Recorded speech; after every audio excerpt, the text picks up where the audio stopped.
G'day crew, I'm Oscar Pelazon and welcome to another episode of Tube Time Tuesday. I'm down here at Trig Point, just north of the Restaurants Bank. It hasn't quite shifted to the Restaurants Bank, but there's it's starting to another big blow, and I reckon we'll be lapping up those little croissants of goodness, the rights and lefts that grace our coastline at the Restaurants Bank during winter. Super excited for that.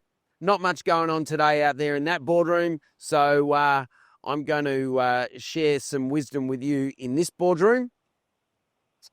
Now, over the years, I've worked with, hundreds of small business owners, and there's one thing I hear all the time. Our clients love us. Happy days. Great. But then I ask the follow-up. So how many client referrals do you get from those delighted clients? Yep, cue the awkward silence. You see, referrals from your clients are one of your business's most valuable and underutilized growth assets. If your clients love you but aren't referring anyone, something's off. And today, we're going to dive in and look to fix that for you. So when should you ask for a client referral? Yep, you need to ask for client referrals.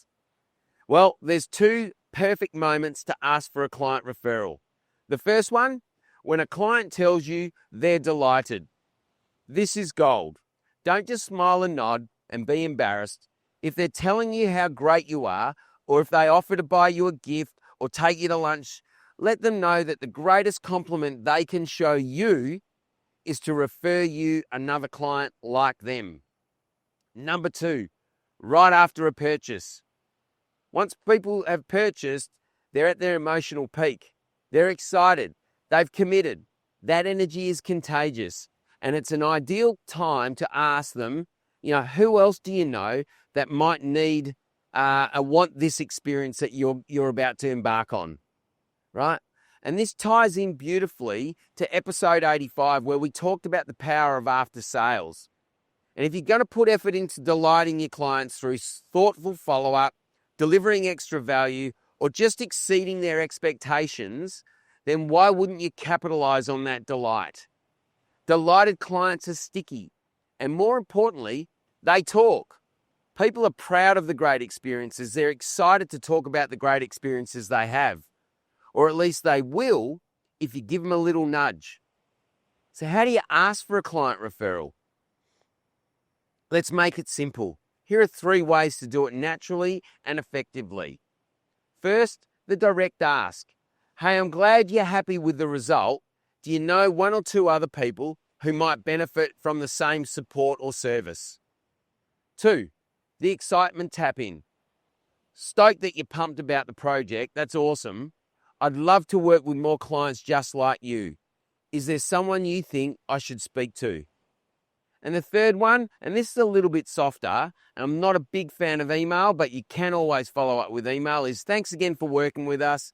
If there's someone in your network who'd benefit from what we do, feel free to send them our way or hit a reply.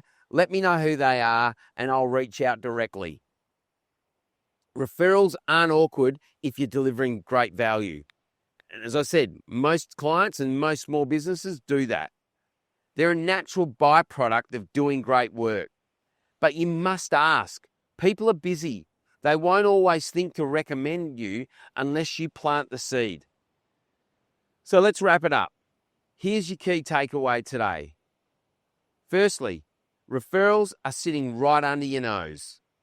Ask when the client is happiest, post-purchase or mid-praise, right? And don't overthink it. Be clear, be real, and make it easy for them. Exceeding expectation leads to delight, which leads to referrals, but only if you take the initiative. That's it for me today. I look forward to you joining me next week for another episode of Tube Time Tuesdays. Happy days. Yewww.